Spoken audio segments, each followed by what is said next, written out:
भद्रावती नगर परिषदेत कामावर असलेल्या कंत्राटी कामगारांनी आपल्याला किमान वेतन देण्यात यावे या प्रमुख मागणीसह अन्य मागण्यांसाठी शहरातील बाळासाहेब ठाकरे प्रवेशद्वारापासून ते नगर परिषद कार्यालयापर्यंत मोर्चा काढून नगर परिषद कार्यालयासमोर बेमुदत काम बंद व ठिय्या आंदोलनाला सुरुवात केली आहे।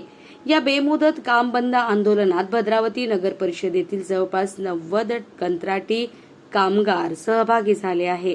कंत्राटी कामगारांच्या या आंदोलनामुळे शहरातील सफाई व्यवस्थेसह अन्य सेवा कोलमडणार आहे। गेल्या अनेक वर्षांपासून सदर कंत्राटी कामगार नगर परिषद अंतर्गत काम करीत असलेल्या विविध कंत्राटदारांकडे काम करीत आहे।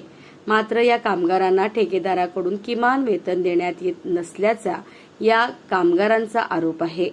त्यामुळे या कामगारांची आर्थिक शोषण होऊन त्यांना अत्यल्प वेतनावर काम करावे लागत असल्यामुळे त्यांना आपले जीवन जगणे असह्य झाले आहे। शासनाच्या नियमानुसार या कामगारांना किमान वेतन देण्यात यावे अशी मागणी कामगारांनी नगर परिषद प्रशासनाकडे वेळोवेळी केली होती।